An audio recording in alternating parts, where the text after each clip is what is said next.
A história da humanidade está repleta de momentos em que uma única mente ousou questionar verdades absolutas, enfrentando a fúria de impérios e a condenação de multidões. Entre essas figuras revolucionárias, poucos provocaram um terremoto intelectual tão profundo quanto Baruch Spinoza, um homem que, com apenas uma frase, conseguiu abalar os alicerces de séculos de dogma religioso e despertar uma revolução do pensamento que ecoa até hoje. Aquele que está feliz vive menos para a religião. Essas palavras, pronunciadas há mais de 300 anos, carregavam em si uma verdade tão perturbadora que custaram a Spinoza tudo o que ele conhecia: sua família, sua comunidade, sua identidade. Mas por que uma observação aparentemente simples provocou tamanha reação? A resposta reside no fato de que Spinoza não estava apenas fazendo uma observação casual sobre a natureza humana. Ele estava expondo um dos segredos mais bem guardados da história da religião organizada. O contexto de uma heresia Amsterdã do século XVII era um paradoxo fascinante. Por um lado, representava o auge da tolerância religiosa na Europa, um refúgio para judeus sefarditas que fugiam da brutalidade da Inquisição espanhola. Por outro, essa mesma tolerância mascarava um rígido sistema de controle interno. A comunidade judaica, traumatizada por séculos de perseguição, havia desenvolvido mecanismos de autopreservação que incluíam uma ortodoxia inflexível e uma vigilância constante sobre qualquer sinal de dissidência. Foi nesse ambiente de aparente liberdade, mas real opressão intelectual, que nasceu Baruch Spinoza em 1632. Desde cedo, o jovem demonstrou uma mente excepcionalmente aguçada e uma sede insaciável por conhecimento. Mergulhou nos estudos religiosos com a intensidade de um místico, mas sua abordagem era fundamentalmente diferente da de seus contemporâneos. Onde outros viam mistério sagrado, ele via problemas lógicos a serem resolvidos.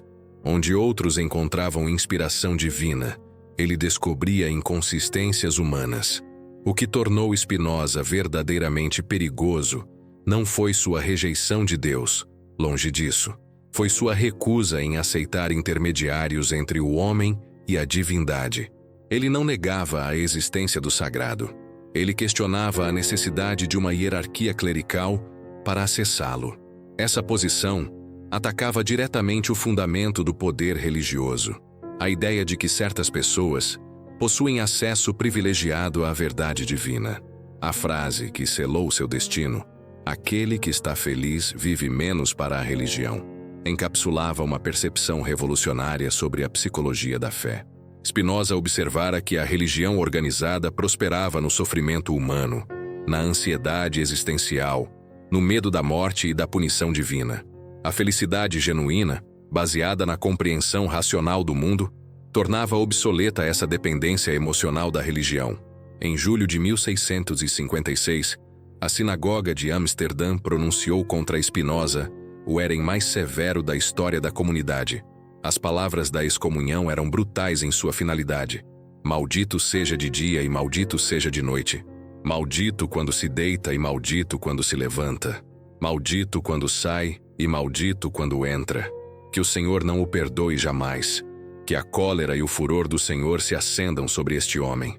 O documento não apenas o expulsava da comunidade, tentava apagá-lo da existência social. Ninguém poderia falar com ele, ler seus escritos, ou mesmo aproximar-se fisicamente dele. Seus próprios familiares foram obrigados a tratá-lo como morto. Aos 23 anos, Spinoza se tornou um fantasma em vida, um homem sem identidade social ou religiosa. Mas essa invisibilidade forçada se transformou em sua maior vantagem. Livre das pressões comunitárias e das expectativas sociais, Spinoza pôde dedicar-se inteiramente à busca da verdade. Assumiu o nome latino Benedictus e estabeleceu-se como artesão de lentes, uma profissão que lhe permitia sustento modesto e, mais importante, tempo para pensar. Suas mãos poliam cristais enquanto sua mente esculpia uma nova filosofia. A revolução intelectual de Spinoza começou com algo que hoje consideramos metodologia básica de pesquisa: a análise crítica dos textos. No século XVII, Tal abordagem em relação aos escritos sagrados era não apenas incomum, mas blasfema. A Bíblia era vista como a palavra literal de Deus, ditada diretamente aos profetas, sem erros, contradições ou influências humanas. Spinoza, porém, possuía conhecimento excepcional do hebraico bíblico e uma mente treinada na lógica aristotélica. Quando aplicou esses instrumentos ao estudo das Escrituras, descobriu algo extraordinário. O texto que lhe haviam apresentado como divino mostrava todas as características de uma obra humana, compilada ao longo de séculos por múltiplos autores com agendas distintas. Analisando os 5 primeiros livros do Antigo Testamento, tradicionalmente atribuídos a Moisés, Spinoza encontrou evidências irrefutáveis de que não poderiam ter sido escritos por uma única pessoa. Como explicar que Moisés descrevesse sua própria morte? Por que o texto se referia a ele na terceira pessoa, chamando-o de o homem mais humilde da terra? Uma autodescrição improvável vinda de alguém verdadeiramente humilde. Mais perturbador ainda eram as inconsistências cronológicas, os diferentes estilos de escrita e as referências a eventos posteriores à suposta época de composição. Spinoza concluiu que esses livros eram, na verdade, uma coleção de documentos históricos, compilados, editados e reorganizados por escribas posteriores para servir a propósitos políticos e religiosos específicos. A descoberta de Spinoza não se limitou à identificação de múltiplos autores. Ele foi além, investigando os motivos por trás dessas alterações e compilações. O que encontrou foi um padrão sistemático de manipulação textual, destinada a legitimar certas estruturas de poder e controlar as massas através do medo e da superstição. Os escribas e editores posteriores haviam inserido passagens que enfatizavam a necessidade de mediadores divinos, profetas, sacerdotes, reis ungidos. Histórias de milagres e intervenções divinas diretas serviam para impressionar o povo e estabelecer a autoridade daqueles que alegavam ter acesso especial ao poder celestial.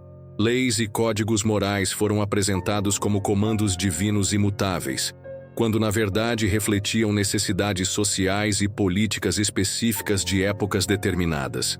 Spinoza percebeu que a religião organizada havia se tornado uma sofisticada máquina de controle social.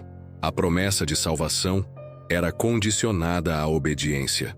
A ameaça de danação eterna mantinha os fiéis na linha. A igreja e a sinagoga não eram primariamente instituições espirituais, mas sistemas políticos que usavam o sagrado como ferramenta de dominação. Esta percepção era profundamente subversiva, porque revelava que o poder religioso não emanava de fonte divina, mas de manipulação humana. Se as pessoas pudessem compreender isso, se pudessem ver através da cortina de mistério e autoridade que envolvia os textos sagrados, toda a estrutura hierárquica desabaria. A crítica textual de Spinoza foi apenas o primeiro passo de uma revolução filosófica muito mais ampla. Em sua obra-prima, A Ética, ele construiu um sistema de pensamento que oferecia uma alternativa radical à religião tradicional. Sua filosofia não negava o divino, mas o redefinia de forma que tornava obsoletas as instituições religiosas intermediárias. Para Spinoza, Deus não era um ser pessoal sentado em um trono celestial, julgando e punindo os mortais segundo seus caprichos. Deus era a própria estrutura racional do universo, as leis naturais que governam toda a existência. Deus sive natura, Deus ou natureza, era sua fórmula revolucionária. Divindade e realidade natural eram uma única coisa. Esta concepção eliminava de um só golpe toda a parafernália da religião tradicional. Não havia necessidade de templos, porque todo o universo era sagrado. Não havia necessidade de sacerdotes, porque cada pessoa podia conhecer Deus diretamente através do estudo da natureza. Não havia necessidade de rituais, porque a verdadeira adoração consistia na compreensão racional da ordem cósmica. Mais revolucionário ainda, Spinoza argumentava que a felicidade humana não dependia da aprovação divina ou da vida após a morte, mas da compreensão adequada de nossa posição no universo.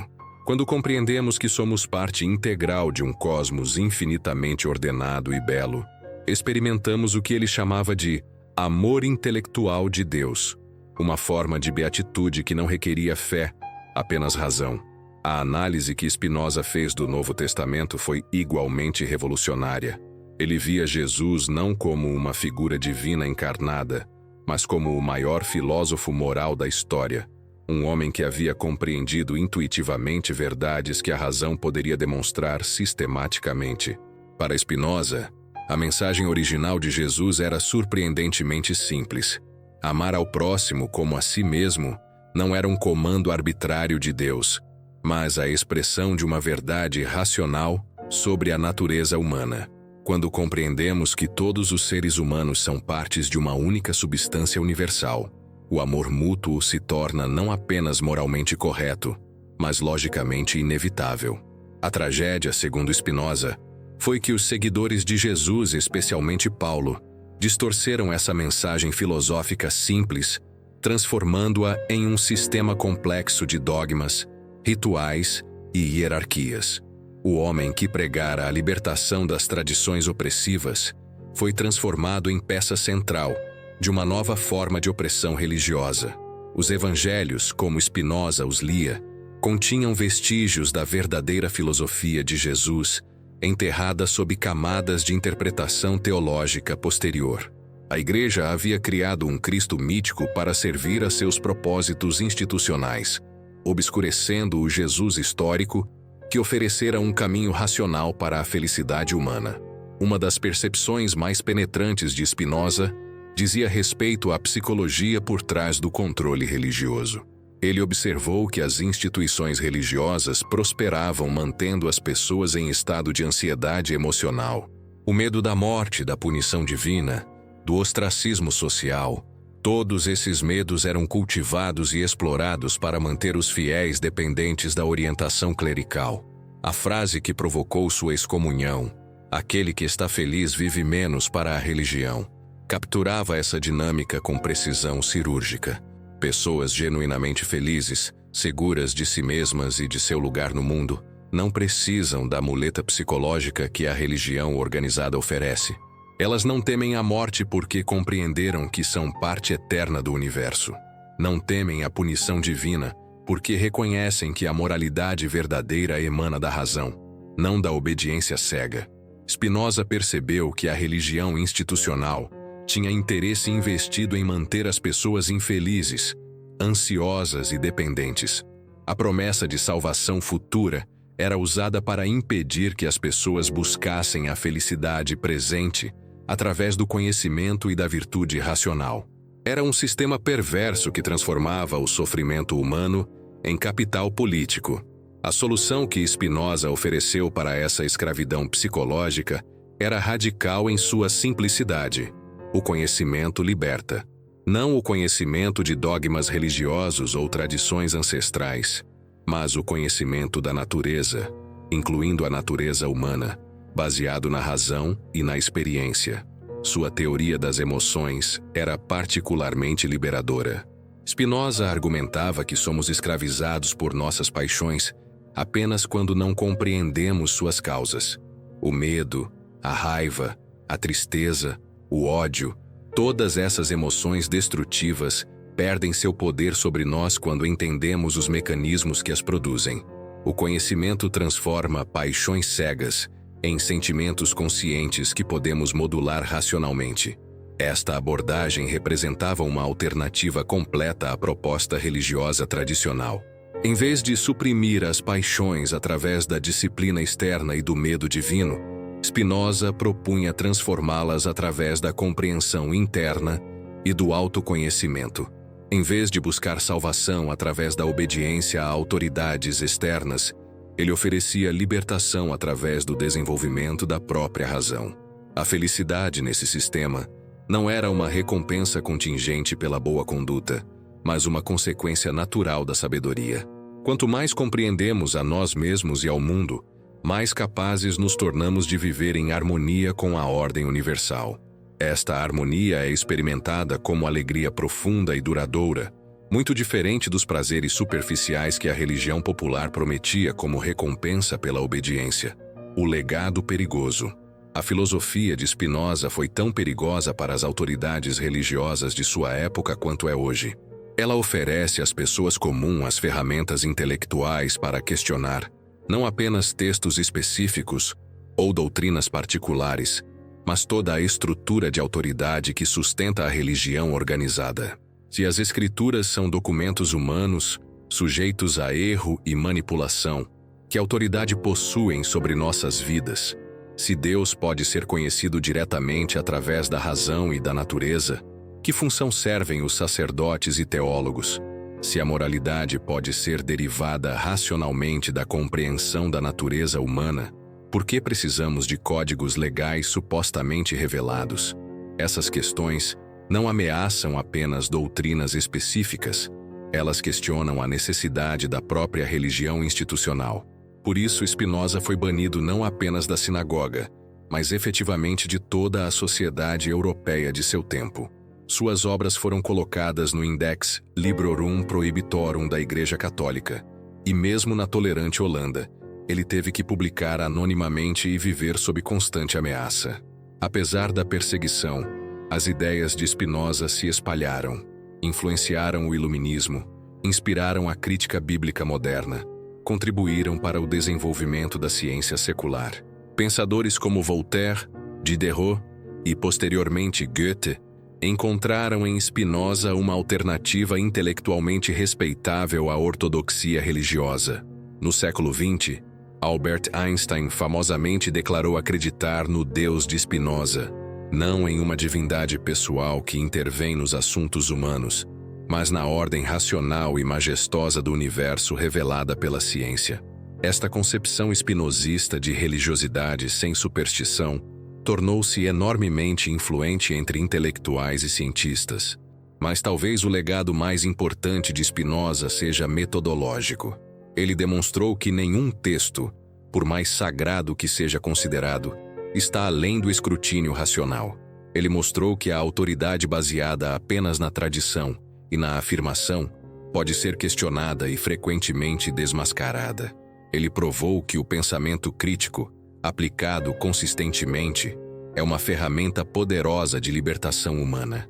No mundo contemporâneo, onde fundamentalismo religioso e autoritarismo político frequentemente caminham juntos, a mensagem de Spinoza permanece profundamente relevante. Sua crítica dos mecanismos pelos quais instituições usam textos sagrados para legitimar seu poder aplica-se não apenas às religiões, mas a qualquer sistema ideológico que demanda a aceitação acrítica de suas premissas. A metodologia espinosista, análise racional, questionamento sistemático das autoridades, busca por evidências empíricas, tornou-se a base do método científico e do pensamento crítico moderno. Sua insistência em que a verdade deve ser buscada através da razão, não da tradição ou autoridade, ecoa em todos os movimentos de libertação intelectual dos últimos 3 séculos. Mais profundamente, sua visão de que a felicidade humana genuína vem da compreensão, não da obediência, oferece uma alternativa poderosa às ideologias que prometem salvação em troca da submissão intelectual. Em uma época de fake news, teorias conspiratórias e polarização ideológica, a confiança espinosista na capacidade da razão humana para descobrir a verdade é ao mesmo tempo inspiradora e necessária. A história de Spinoza não é apenas um capítulo fascinante da história intelectual, é um convite pessoal à liberdade. Cada um de nós enfrenta, em menor escala, o mesmo dilema que ele enfrentou: aceitar as verdades recebidas de autoridades externas ou assumir a responsabilidade de pensar por nós mesmos. Este convite não é fácil de aceitar. Pensar criticamente requer coragem, porque invariavelmente nos leva a questionar crenças confortáveis e certezas reconfortantes. Requer humildade intelectual, porque nos força a admitir que podemos estar errados sobre coisas em que acreditávamos firmemente. Requer persistência, porque a busca pela verdade é um processo contínuo, não uma conquista única, mas as recompensas são enormes. A liberdade intelectual genuína produz uma forma de felicidade que nenhuma autoridade externa pode conceder ou retirar. O conhecimento de nossa própria mente e de nosso lugar no universo gera uma serenidade que não depende de circunstâncias externas. A capacidade de distinguir verdade de falsidade, substância de aparência, nos torna menos manipuláveis e mais autônomos. A frase que custou a Spinoza tudo, aquele que está feliz vive menos para a religião, revela-se não uma negação do sagrado, mas uma afirmação da possibilidade humana de transcendência através da razão. A verdadeira religiosidade, ele sugeria, não está na submissão temerosa a autoridades externas, mas na celebração racional da ordem e beleza do universo do qual fazemos parte. Spinoza pagou um preço terrível por essa descoberta. Foi banido, ostracizado, obrigado a viver na sombra. Mas ele nos deixou um presente inestimável, a prova de que é possível pensar por nós mesmos, de que podemos questionar qualquer autoridade, de que a verdade é acessível à razão humana. Seu exemplo nos mostra que a liberdade intelectual, uma vez conquistada, compensa qualquer sacrifício. A revolução que Spinoza começou continua. Cada vez que alguém questiona uma autoridade aparentemente inquestionável, cada vez que alguém insiste em evidências, ao invés de aceitar afirmações baseadas apenas na tradição, cada vez que alguém escolhe a razão sobre a superstição, o espírito de Spinoza vive. Sua verdadeira herança não são suas obras específicas, mas o exemplo que ele nos deu de coragem intelectual e amor incorruptível pela verdade. O segredo que a Igreja tentou esconder por tanto tempo, que os textos sagrados são obras humanas, sujeitas a erro e manipulação, já não é mais segredo. Mas a implicação mais profunda dessa descoberta ainda está sendo absorvida pela humanidade, que cada um de nós tem a capacidade e a responsabilidade de pensar por si mesmo, de buscar a verdade através da razão, de encontrar a felicidade através da sabedoria. Esta é a verdadeira revolução de Spinoza, não a destruição da religião, mas a libertação do espírito humano para a busca autônoma da verdade e da felicidade. É uma revolução que cada geração deve empreender novamente, que cada indivíduo deve realizar por si mesmo. O convite está sempre aberto. A questão é se temos coragem de aceitá-lo.